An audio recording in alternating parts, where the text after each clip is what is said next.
The sun had barely risen over the whispering pines when Elijah Crowder raised his Winchester rifle and leveled it at the figure crouching beside his mule. His life in the Sierra Verde mountains was one of silence, solitude, and scars, and he liked it that way. Or at least, he convinced himself he did. Until now. She was draped in buckskin, lean and battered, her copper skin streaked with blood and soot. Her hands trembled as she unhooked the stool bag, and when she turned toward him, her cold dark eyes burned with defiance and exhaustion. "I'm not here to steal," she said, voice hoarse but steady. "Just food. I haven't eaten in 3 days." Elijah's finger twitched on the trigger. "Back away," he warned. But instead of fleeing, she stepped closer, her gaze softening. "Don't shoot, Lumberjack," she whispered. "Let me live, and I'll give you a family." The words pierced through him like a bullet. A family, the one thing life had denied him. She collapsed before he could respond. Chapter 2. The Woman in the Cabin. Her name was Noya, and Elijah nursed her back to life with boiled broth and creek water in his one-room logging cabin nestled deep in Apache Pass. For 2 days, she slept. On the third, she opened her eyes and reached for the knife he'd hidden under her cot. "I'm not afraid of you," Elijah said calmly, chopping wood just beyond the open door. "But if you try to run again in that condition, you'll die." She didn't respond, but she didn't run either. By the 5th day, she was strong enough to sit beside the fire. Her story came in fragments. A white rancher's daughter turned Apache bride, then hunted by both sides after a raid went wrong. Her husband had been killed, her baby stillborn. She had escaped soldiers, bounty hunters, and starvation. "I have nothing," she murmured. "Not even a name worth saying." "You've got Noya," Elijah said, "and you've got hair." That night, she cried into his shoulder. He didn't push her away. Chapter 3. The Sheriff Comes Calling. Word traveled slowly in the frontier, but it traveled. Sheriff Eustace Wayne rode up the mountain trail one morning, dust trailing behind his horse like a snake. "You harboring an Apache woman, Crowder?" he asked, spitting into the pine needles. Elijah didn't flinch. "You think I'd invite trouble into my home?" She fits the description of a fugitive, supposed to be dangerous. Killed a man down in White Rock. She's half dead, not dangerous. And unless she killed him with a breath, I doubt it was her. The sheriff narrowed his eyes. "We hang Apaches without asking questions. You'd be smart not to get sentimental." But Elijah wasn't interested in being smart. Not anymore. After the lawman rode off, Noya stood from the cabin shadows. "You should have given me up." "I already gave up too much of my life," he replied. "I'm not giving you up too." Chapter 4. The Heartwood Tree. Spring brought life to the mountains. Birds returned, and so did Elijah's laugh, soft at first, then warm and real. Noya began helping him with lumber work, her hand calloused by labor and survival. She learned how to swing an axe, how to stack pine, and how to carve spoons from juniper branches. But love? That came quietly. One morning, under the old heartwood tree, she handed him a carved bird, an eagle, smooth and detailed. "For your kindness," she said. He took her hand. "For my heart." They kissed, slow and unsure, like two people waking from long winters of grief.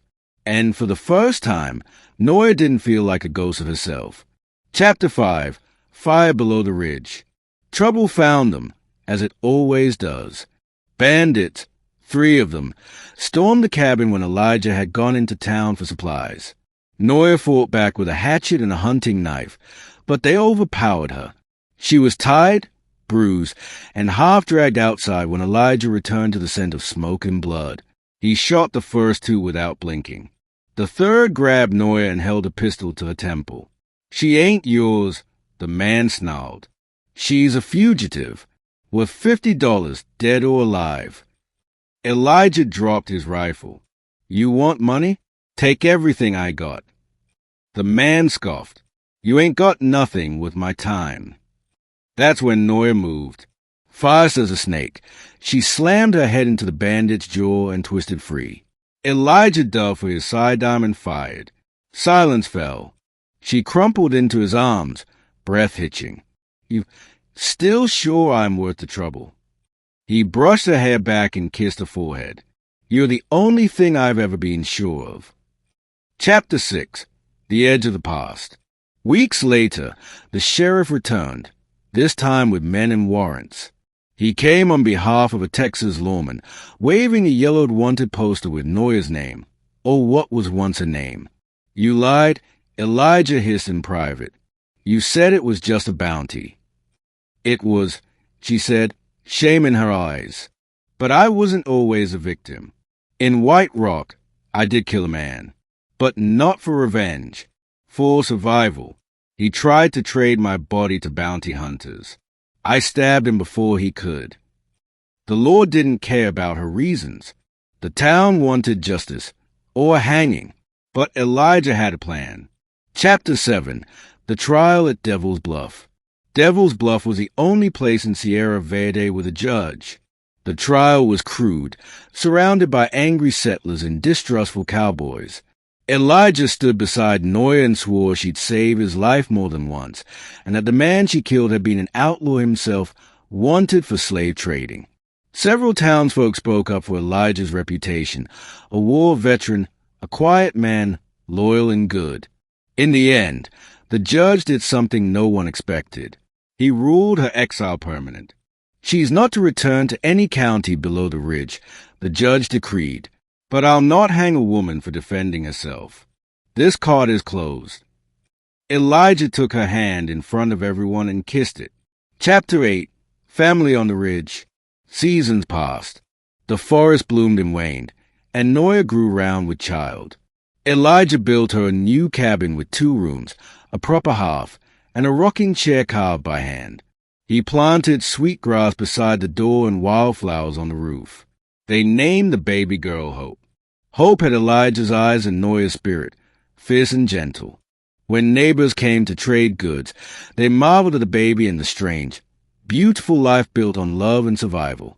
No one called her a fugitive anymore. She was simply Mrs. Crowther of the Ridge. Epilogue. The fire that stayed lit.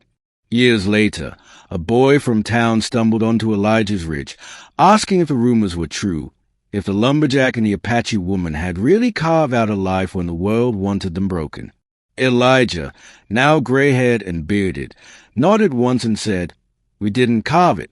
We fought for it." And inside the cabin, Noya held her door to close, a fire crackling behind her, her eyes alight with a warmth that only comes when love is won through ashes. She smiled at the boy. "Tell the town," she said. "Tell them we're not ghosts. We're family."